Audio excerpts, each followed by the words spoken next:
이 시간에는 하나님의 자비라는 제목으로 함께 은혜를 나누고자 합니다. 먼저 옆 사람 보시면서 우리 이렇게 인사해 보겠습니다. 하나님께서 당신과 함께 하십니다. 네, 네, 한 번만 더 인사해 보겠습니다. 오늘 당신을 위해서 5분 이상 기도하겠습니다. 네, 방금 서로 인사하신 것처럼 반드시 꼭 5분 이상 옆에 계신 분을 위해서 기도해 주시기 바랍니다. 주위를 다시 한 번만 둘러보시기 바랍니다. 우리는 결코 혼자가 아닙니다. 우리 곁에 우리 사랑하는 우리 구역 식구들, 믿음의 동역자들이 함께 있습니다. 그리고 언제나 우리를 안아주시고 우리를 그 품에 안아주시고 우리에게 사랑한다라고 말씀해 주시는 하나님이 우리의 곁에 계십니다. 그러므로 힘들고 어려운 일을 만날 때 쉽게 포기하고 좌절하고 낙심하는 것이 아니라 그 하나님을 믿고 의지함으로, 그 하나님을 바라봄으로 날마다 새 힘을 얻으시는, 그리고 우리가 서로가 서로를 위해서 기도함으로 우리 공동체가, 우리 장수교회가 더욱더 따뜻해지는 믿음의 공동체, 사랑의 공동체가 되기를 간절히 소망합니다. 우리는 살아가면서 누구나 한 번쯤은 슬럼프를 겪습니다. 국어사전을 보면 슬럼프라는 말을 심신의 상태 또는 작업이나 사업 따위가 일시적으로 부진한 상태를 뜻하는 단어입니다. 좀 더 풀어서 말씀드리자면 운동이나 학습에서 훈련이나 연습을 열심히 반복해도 효과가 없고 아무리 노력을 해도 성적이 좋아지지 않는 것이 바로 슬럼프입니다. 우리가 볼 수 있듯이 실력이 좋은 축구 선수가 공격수가 오랫동안 골을 넣지 못할 때, 그리고 공을 잘 던지는 투수가 홈런을 맞고 계속해서 패전을 당하게 될 때 우리는 그 선수에게 슬럼프가 왔다라고 이야기합니다. 이처럼 운동선수에게 슬럼프가 오는 것은 어찌 보면 너무나 안타깝습니다. 하지만 또 어떻게 보면 그것은 당연한 것입니다. 왜냐하면 사람에게는 올라갈 때가 있고 또 반드시 내려올 때가 있기 때문입니다. 그리고 이러한 슬럼프는 우리 모두에게도 찾아오기도 합니다. 살짝 기분이 상하거나 우울해질 때, 또는 아무것도 할 수 없는 무기력한 가운데 빠질 때 우리는 슬럼프가 찾아왔다라고 이야기합니다. 그렇다면 지금까지 여러분들이 겪어보신 슬럼프는 무엇이었고 여러분들은 그 슬럼프를 어떻게 극복하셨습니까? 저는 2005년에 매우 극심한 슬럼프를 경험했습니다. 아무것도 하지 못하고 3일 밤낮을 학교 기숙사 침대에 누워 있었습니다. 손가락 하나 까딱할 힘이 없었고 물 한 모금 마실 힘이 없었습니다. 수업에 들어갈 수도 없었고 하나님께 기도할 힘조차 없었습니다. 너무나 힘들고 너무나 괴롭고 너무나 고통스러워서 이제 나는 모든 것이 여기서 끝났으면 좋겠다라는 그 어리석은 생각만이 저희 머리를 가득 채우고 있었던 그 고통의 시간이었습니다. 이처럼 우리는 뭔가 커다란 충격을 받을 때 아니면 고통스러운 시간을 만났을 때 슬럼프를 겪게 됩니다. 오늘 본문에도 극심한 슬럼프 가운데 모든 것을 포기하려고 하는 한 사람의 이야기가 등장합니다. 그 사람은 선지자 엘리야입니다. 이 엘리야는 우리가 모두 다 너무나 잘 알고 있는 것처럼 이스라엘의 역사상 가장 위대한 선지자 중에 한 사람입니다. 마태복음 16장에서 예수님께서 제자들에게 사람들이 나에 대해서 무엇이라 말하느냐라고 물어보셨을 때 제자들이 더러는 세례 요한, 더러는 엘리야, 어떤 이는 예레미야나 선지자 중에 하나라고 대답했던 것처럼 이 엘리야는 이스라엘 백성들에게도 너무나 중요하고 너무나 위대한 선지자였습니다. 이 엘리야는 사르밧 과부의 죽은 아들을 다시 살리기도 했습니다. 그리고 그가 기도했을 때 3년 반 만에 이스라엘에 다시 비가 내리는 놀라운 역사가 일어났습니다. 또 그가 기도했을 때 하나님께서 하늘에서 불을 내려주셔서 제단과 제물을 불살라 주시는 것들을 볼 수 있습니다. 갈멜산에서 바알의 선지자 450명과 아세라 선지자 400명과 대결해서 승리했던 사람이 바로 이 엘리야였습니다. 그런데 그런 엘리야가 오늘 본문에 와서는 극심한 슬럼프 가운데 로뎀나무 밑에 누워서 하나님 앞에 죽기를 간청하는 모습을 볼 수 있습니다. 우리 영상을 통해서 4절을 다시 한번 한 목소리로 읽겠습니다. 4절입니다. 시작. 자기 자신은 광야로 들어가 하루길쯤 가서 한 로뎀나무 아래에 앉아서 자기가 죽기를 원하여 이르되 여호와여 넉넉하오니 지금 내 생명을 거두시옵소서. 나는 내 조상들보다 낫지 못하니이다 하고. 아멘. 바로 직전까지 그 엘리야의 모습을 우리가 생각해 볼 때 지금 오늘 본문 4절에서 나오는 이 엘리야의 모습은 결코 상상할 수 없는, 결코 생각할 수 없는 모습입니다. 바로 앞장 18장에서 이 엘리야는 우상 숭배에 빠진 아합과 이스라엘 백성들을 책망하는 모습이 나타납니다. 그리고 하나님에 대한 열심으로 무너진 제단을 다시 쌓았습니다. 그리고 엘리야는 바알과 아세라 선지자 850명과 싸워서 그들을 이기고 그들을 모두 기손 강가에서 죽이는 모습을 볼 수 있습니다. 너무나 강하고 너무나 능력 있는 하나님의 위대한 종이었습니다. 그런데 이처럼 위대했던 하나님의 종이 어느 순간 갑자기 무너지는 모습을 보게 됩니다. 너무나 약한 모습 가운데 하나님께 나아가고 있습니다. 우리는 이러한 엘리야의 모습을 통해서 두 가지의 교훈을 얻을 수 있습니다. 먼저 엘리야에게 영적인 슬럼프가 찾아온 것처럼 오늘 우리에게도 언제든지 영적인 슬럼프가 찾아올 수 있다는 것입니다. 그리고 이러한 영적인 슬럼프는 다른 어떠한 것으로도 극복할 수 없고 오직 하나님의 자비하심으로, 하나님의 긍휼하심으로만 우리가 극복할 수 있다는 것입니다. 영적인 슬럼프에 빠져서 죽기만을 하나님께 간청했던 그 나약한 모습을 보여주지만 하나님의 자비하심으로 그가 그것을 극복했을 때 엘리야는 다시 한 번 더 하나님의 종으로서 그의 사명을 온전히 감당하는 모습들을 볼 수 있습니다. 이러한 엘리야의 모습을 통해서 오늘 저와 여러분들의 모습을 돌아보고 우리의 삶을 결단하는 시간이 될 수 있기를 소망합니다. 오늘 본문을 살펴보기 전에 먼저 본문에 기록된 사건들이 일어나게 된 배경을 잠시 살펴보겠습니다. 엘리야는 북왕국 이스라엘이 정치적으로, 경제적으로, 군사적으로 가장 강성했던 시기, 가장 최고의 전성기를 누렸던 시대에 살고 있었습니다. 그러나 그가 활동했던 시대에 이 이스라엘은 너무나 안타깝게도 우상숭배 역시 만연했던 시대였습니다. 몇몇 사람들이 몰래 숨어서 우상을 섬겼던 것이 아니라 북왕국 이스라엘의 수도인 사마리아 한복판에 바알을 위한 성전을 지었습니다. 그리고 그곳에 바알과 아세라를 위한 제단을 쌓고 신상을 만들었습니다. 또 하나님께서 명령하신 것처럼 레위 사람을 제사장으로 삼는 것이 아니라 지나가는 아무나 붙잡고 그들을 제사장으로 삼는, 성전을 섬기는 사람으로 삼는 너무나 불순종하고 패역한 모습들을 볼 수 있습니다. 이것이 바로 엘리야가 살고 있었던 이스라엘의 모습이었습니다. 이세벨을 통해서 들어온 바알과 아세라의 신앙이 모든 이스라엘의 삶을 왜곡시키고 있었습니다. 그래서 그것을 통해서 이스라엘은 다윗의 길이 아니라 여로보암의 길을 가게 되었습니다. 또한 성경을 그것을 허용한 이 아합 왕에 대해서 이스라엘 역사상 가장 악한 왕이다라고 기록합니다. 하나님을 가장 노하시게 했던 왕으로 이 아합을 기록하는 모습을 보게 됩니다. 이렇게 악한 왕인 아합의 뒤에는 그의 아내인 이세벨이 있었습니다. 이 이세벨은 시돈 왕의 바알의 딸입니다. 그는 바알과 아세라를 섬기는 선지자들의 아주 훌륭한 후원자였습니다. 그뿐만 아니라 하나님을 섬기는 백성들을 괴롭히고 하나님의 종들을 죽이던 아주 끔찍하고 잘못된 사람이었습니다. 이러한 불순종과 신실하지 못한 모습들을 통해서 이스라엘 백성들은 너무나 커다란 고통을 당하게 되었습니다. 아무런 잘못 없는 의로운 사람 나봇이 아무런 죄도 없이 죽임을 당하게 되었습니다. 또한 이스라엘 백성들은 그들의 범죄함으로 인해서 3년 반이라는 아주 긴 시간 동안 이스라엘에 비 한 방울, 이슬 한 방울 내리지 않게 되었습니다. 모든 사람들과 가축들이 괴로워했고 풀과 나무들은 메말라 죽어가고 있었습니다. 이와 같은 암흑의 시대에 하나님의 말씀이 엘리야에게 임했고 엘리야는 담대하게 하나님의 말씀을 전했습니다. 오직 살아계신 하나님의 말씀만을 전했던 이 엘리야는 아합과 당연히 부딪힐 수밖에 없었습니다. 그리고 갈멜산에서 바알과 아세라 선지자 850명과 싸워서 이기게 됩니다. 이 엘리야가 위대한 승리를 했을 때 이스라엘 백성들은 하나님만이, 여호와만이 참 하나님이시다라는 것을 깨닫게 되고 믿게 되고 그것을 고백하게 되었습니다. 그리고 이제 3년 반 만에 다시 비가 내리게 되었습니다. 하나님을 떠났던 이스라엘 백성들이 다시 하나님께로 돌아왔을 때, 그리고 그들이 하나님을 향한 열정들을 회복했을 때 하나님께서 이스라엘 가운데 생명의 단비를 허락해 주시는 모습을 볼 수 있습니다. 이제 엘리야와 온 이스라엘 백성들은 하나님 앞에 기쁨의 잔치를 베풀고 하나님을 찬양해야 했습니다. 하지만 성경 어디에도 그들이 하나님을 예배하는 모습들을 볼 수가 없습니다. 오늘 본문에 기록되어 있는 것처럼 왕비인 이세벨이 하나님 앞에서 회개하기는커녕 내가 반드시 엘리야를 죽이겠다라고 이야기했기 때문입니다. 영상을 통해서 1절과 2절 말씀 다시 한번 한 목소리로 읽겠습니다. 1절과 2절입니다. 시작. 아합이 엘리야가 행한 모든 일과 그가 어떻게 모든 선지자를 칼로 죽였는지를 이세벨에게 말하니 이세벨이 사신을 엘리야에게 보내어 이르되 내가 내일 이맘때에는 반드시 내 생명을 저 사람들 중 한 사람의 생명과 같게 하리라.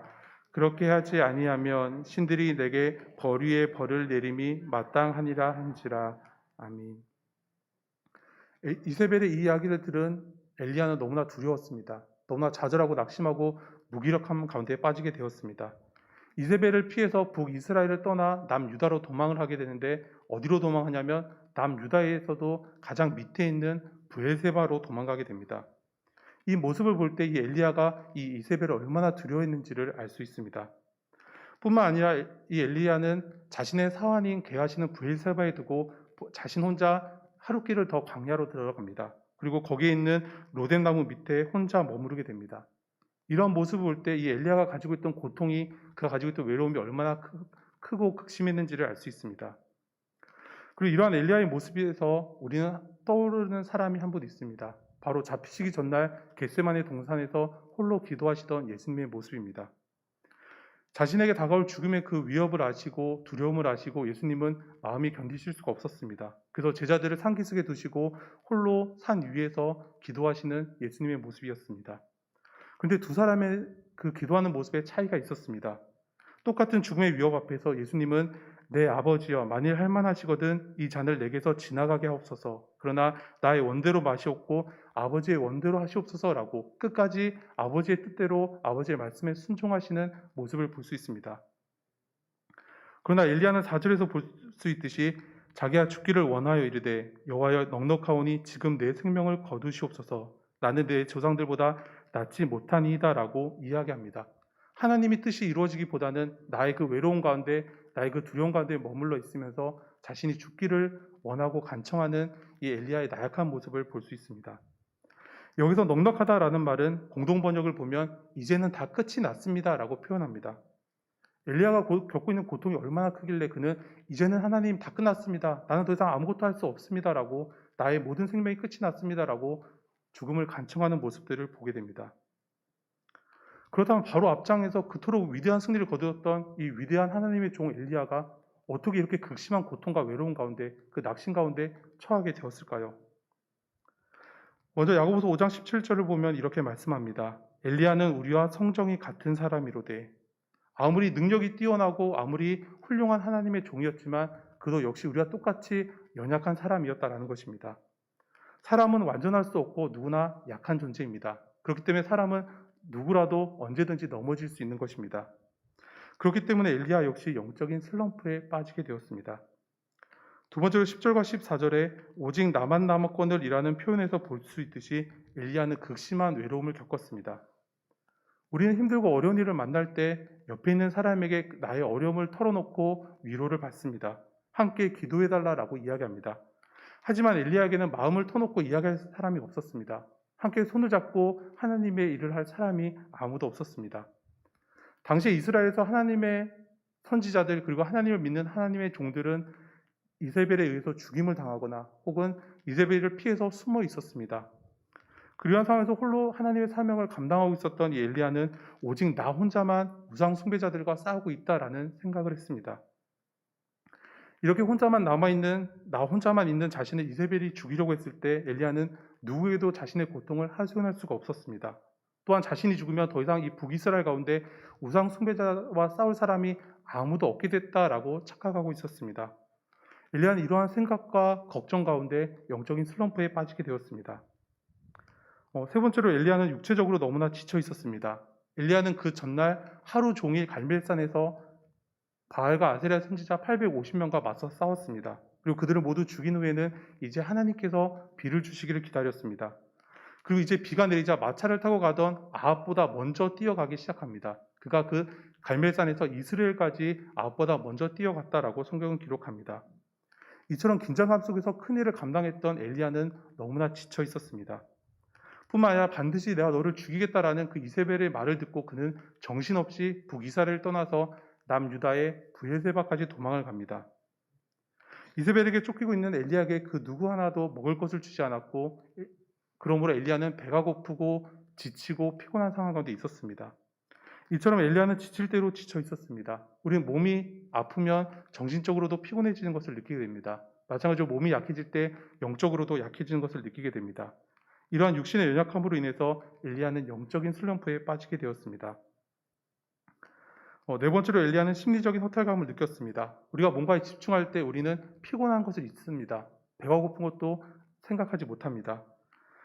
오직 그 일에만 온통 신경을 쓰는 우리의 모습들을 보게 됩니다. 하지만 그 일이 끝나고 나면 피곤이 몰려오게 됩니다. 배가 고파오고 심리적으로 허탈감을 느끼게 됩니다. 엘리야는 아합과 우상 숭배자들과 함께 3년 반이라는 긴 시간 동안 싸워왔습니다. 이제 갈멜산에서 하나님의 능력으로 승리했고 모든 바알과 아세라의 선지자들을 처단했습니다. 이제 백성들은 하나님께로 돌아와야 되는데 여전히 백성들은 하나님과 바알 사이에서 머뭇머뭇했습니다. 또한 아합과 이세벨은 회개하지 않았습니다. 이런 상황 가운데 엘리야는 심리적인 허탈함과 허전함을 느끼게 되었습니다. 마지막으로 엘리야는 그의 상황과 환경을 바라보았습니다. 엘리야가 하나님께 집중했어야 되는데 하나님께 집중하지 못하고 그의 상황과 환경을 바라보았을 때 그에게 영적인 슬럼프가 다가오게 되었습니다. 이것은 마치 물 위를 걸으시는 예수님을 보고 물 위로 뛰어내렸다가 파도를 보고 물에 빠졌던 베드로의 모습과 같습니다. 엘리야는 하나님을 바라보았어야 되는데 그가 두려운 마음으로 이세벨을 바라보게 되었을 때 그가 영적인 슬럼프에 빠지게 되었습니다. 그러므로 우리는 우리의 상황과 환경을 바라보고 그 상황과 환경 때문에 기뻐하거나 즐거워하거나 두려워하는 것이 아니라 오직 하나님 한 분만 바라보고 하나님 한 분만을 의지한다라고 말씀하고 있습니다. 바로 이 5가지 이유들로 인해서 엘리야는 깊은 영적인 슬럼프에 빠지게 되었습니다. 그리고 이러한 이유들은 우리들도 이미 경험해 보았고 앞으로 언제든지 경험할 수 있는 일들입니다. 그렇다면 우리는 이러한 슬럼프가 우리에게 다가올 때 어떻게 그것을 극복할 수 있을까요? 우리는 우리의 힘과 능력으로는 이것을 결코 극복할 수 없습니다. 우리가 발버둥치며 발버둥칠수록 우리는 더욱더 깊은 슬럼프 가운데 빠질 수밖에 없습니다. 우리가 영적인 슬럼프를 극복하는 것은 오직 하나님 한 분만을 의지하는 것입니다. 다른 길이나 다른 방법이 있는 것이 아니라 오직 하나님의 은혜로 하나님의 자비하심으로 우리는 이것을 감당할 수 있습니다. 먼저 하나님은 엘리야에게 휴식을 허락해 주셨습니다. 영상을 통해서 5절에서 8절까지 말씀 다시 한번 한 목소리로 읽겠습니다. 5절에서 8절까지 말씀입니다. 시작. 노뎀나무 아래에 누워 자더니 천사가 그를 어루만지며 그에게 이르되 일어나서 먹으라 하는지라. 본즉 머리맡에 숯불에 구운 떡과 한 병 물이 있더라. 이에 먹고 마시고 다시 누웠더니 여호와의 천사가 또 다시 와서 어루만지며 이르되 일어나 먹으라. 내가 갈 길을 다 가지 못할까 하노라 하는지라. 이에 일어나 먹고 마시고 그 음식물의 힘을 의지하여 40주 40야를 가서 하나님의 산 호렙에 이르니라. 아멘. 사람의 몸과 마음에는 휴식이 필요합니다. 그래서 하나님께서 안식일을 특별히 규정하신 것도 우리에게 휴식을 주시기 위해서였습니다. 하나님은 몸과 마음이 지쳐있는 엘리야가 푹 잘 수 있도록 은혜를 허락해 주셨습니다. 그리고 엘리야가 잠에서 깨어나자 숯불에 구운 떡과 물을 먹고 마시게 하셨습니다. 그러므로 이 엘리야의 육체적인 피로와 굶주림이 해결되는 모습을 볼 수 있습니다. 하나님의 도우심으로 푹 자고 잘 먹고 잘 쉬게 된 엘리야는 다시 힘을 얻어서 하나님의 산인 호렙으로 나아갈 수 있는 힘을 얻게 되었습니다. 하나님의 엘리야가 그에게 남겨진 사명들을 잘 감당할 수 있도록 그의 육체를 회복시켜 주셨습니다. 이처럼 하나님의 돌보심은 매우 구체적이고 섬세한 것이다라는 것을 우리는 알 수 있습니다. 하나님 우리의 모든 필요를 아시고 그 필요를 때와 상황에 맞게 채워주시는 참 좋으신 하나님이십니다. 그러므로 우리가 언제 어떠한 상황 가운데 있든지 그것을 보면서 좌절하고 낙심하는 것이 아니라 그 모든 것들을 넉넉하게 이기시는 하나님을 바라볼 때 우리는 그 모든 것들을 능히 이길 수 있게 됩니다. 두 번째로 하나님은 엘리야가 그의 고통과 아픔을 고백하게 하셨습니다. 10절과 14절에서 동일하게 고백되어지는 말씀은 그가 대답하되 내가 만군의 하나님 여호와께 열심히 유별하오니 이는 이스라엘 자손이 주의 언약을 버리고 주의 제단을 헐며 칼로 주의 선지자들을 죽였음이며 오직 나만 남았거늘 그들이 내 생명을 찾아 빼앗으려 하나이다라는 이 엘리야의 울부짖음이었습니다. 우리는 커다란 슬픔을 만날 때 그것을 나 혼자 간직할 때 그것이 내 마음속에서 점점 더 커져가는 것을 느끼게 됩니다. 그러나 우리가 믿을 수 있는 사람에게 그 슬픔을 털어놓을 때 우리는 홀가분해지고 위로를 얻게 됩니다. 하나님은 엘리야에게 그의 모든 아픔을, 고통을, 원망을 말하게 하시고 그를 이제 위로해 주십니다. 그러므로 오늘 우리들도 어떠한 고통을 만날 때, 아픔을 만날 때 나 혼자 그것을 감당하다가 지쳐서 쓰러지는 것이 아니라 우리 옆에 계시는 믿음의 동역자들, 구역 식구들에게 진솔하게 이야기하고 도움을, 기도를 요청할 수 있기를 원합니다. 또 우리가 다른 사람들에게 기도 요청을 받았을 때 그것을 또 다른 사람이 가서 이야기하는 것이 아니라 이 사람의 아픔이 나의 아픔이 되기를 위해서 기도해야 합니다. 또한 하나님께서 그의 아픔을 어루만져 주시고 회복시켜 주시기를 기도해야 합니다. 우리들 모두가 서로가 서로에게 위로자가 되고 믿음의 동역자가 될 때 우리는 하나님께서 주시는 위로를 받을 수 있습니다. 세 번째로 하나님은 엘리야를 만나 주셨습니다. 엘리야가 하나님의 산에 서 있었을 때 크고 강한 바람이 그를 지나갑니다. 그리고 지진이 지나가고 불이 그를 지나갔습니다. 그리고 이제 세미한 소리로 하나님께서 엘리야에게 말씀해 주셨습니다. 엘리야는 하나님의 소리를 듣고 힘을 얻게 되었습니다. 오늘 우리가 고통과 아픔 가운데 있다면 하나님의 세미한 음성을 듣기 원합니다. 크고 강한 바람과 지진과 불과 같은 눈에 보이는 강력한 힘이 아니라 우리에게 조용히 다가와서 우리에게 속삭여 주시는 그 하나님의 음성을 들을 수 있기를 원합니다. 우리가 그 하나님의 세미한 음성을 들을 때 우리는 우리를 안아주시고 우리에게 새 힘을 주시는 그 하나님을 통해서 이 모든 슬럼프들을 극복할 수 있습니다. 네 번째로 하나님은 엘리야에게 좋은 소식을 전해주셨습니다. 엘리야는 자신 혼자 의로운 줄 알았고 자신 혼자 하나님을 섬기는 줄 알았습니다. 나 혼자 하나님께 충성하는 유일한 사람이다라고 착각했습니다. 이러한 착각 가운데 엘리야는 너무나 외롭고 너무나 고통스러웠습니다. 그러나 엘리야가 하나님을 만난 후에 알게 된 것은 내가 혼자가 아니다라는 것이었습니다. 엘리야는 모든 이스라엘 백성들 가운데 오직 나만이 바알에게 무릎을 꿇지 않는 유일한 사람이라고 생각했습니다. 하지만 하나님은 바알에게 무릎 꿇지 않는 7천 명의 사람이 아직 이스라엘 가운데 있다라고 말씀하시면서 그를 위로해 주셨습니다. 맨 처음에 우리가 서로 인사했던 것처럼 오늘 우리들은 결코 혼자가 아닙니다. 우리 옆에 앉아 있는 믿음의 우리 구역 식구들이 바로 나의 믿음의 동역자들입니다. 하나님께서 우리에게 보내주신 믿음의 동역자들입니다. 내가 힘들고 외로울 때 우리 믿음의 동역자들이 우리 구역 식구들이 나를 위해서 기도하고 있다라는 사실을 생각하면서 다시 한 번 더 힘을 얻을 수 있는 저 여러분들이 되시기를 소망합니다. 마지막으로 하나님은 엘리야에게 더 큰 일들을 맡겨주셨습니다. 15절 이하의 말씀을 보면 하나님은 엘리야에게 너는 내 길을 돌이켜서 가라라고 말씀하십니다. 그리고 하사엘과 예후와 엘리사에게 기름을 부어서 그들을 왕으로 삼고 선지자로 삼으라라고 말씀하십니다. 갈멜산에서 승리를 거둔 후에 심리적 허탈 가운데 아무것도 할 수 없었던 이 엘리야에게 하나님께서 또 다른 사명을 주셨을 때 엘리야는 그의 삶을 온전히 다시 헌신할 수 있었습니다. 사람은 목표가 분명하고 그에게 확실한 사명이 주어질 때 결코 흔들리지 않습니다. 하지만 목표가 없고 사명이 없고 비전이 없는 사람은 흔들릴 수밖에 없고 넘어지게 되고 슬럼프에 빠지게 됩니다. 오늘 하나님은 우리에게 하나님의 나라 일꾼으로서의 사명을 허락해 주셨습니다. 예수 그리스도의 제자인 우리들은 하나님께서 우리에게 허락하신 사명에 우리의 삶을 온전히 헌신해야 합니다. 우리를 통해서 하나님의 나라가 확장되고 하나님의 뜻이 이루어지기를 위해서 우리는 기도하며 나아가야 합니다. 사랑하는 성도 여러분, 오늘 우리는 갈멜산에서 위대한 승리를 거둔 위대한 하나님의 종 엘리야의 모습이 아니라 좌절하고 낙심한 가운데 로덴나무 밑에 누워서 죽기를 간청하는 나약한 엘리야의 모습을 보았습니다. 엘리야가 그랬던 것처럼 오늘 우리들도 여러 가지 이유들로 인해서 언제든지 영적인 슬럼프에 빠질 수 있습니다. 그러나 하나님은 우리가 영적인 슬럼프 가운데 머물러 있기를 원하지 않습니다. 그것에서 벗어나서 하나님의 사명을 감당하기를 원하고 계십니다. 오늘 우리들이 영적인 슬럼프를 경험하고 있다면 크신 사랑과 자비하심으로 우리의 곁에 오셔서 세미한 목소리로 우리를 위로해 주시고 새 힘을 주시는 하나님을 바라볼 수 있기를 원합니다. 세상에 다른 것이 아니라 오직 하나님 한 분만 바라보고 하나님 한 분만 의지함으로 힘과 용기를 얻어서 하나님께서 우리에게 맡겨주신 사명들 충성되게 감당하시는 저 여러분들의 복된 하루, 복된 믿음이 되시기를 간절히 소망합니다.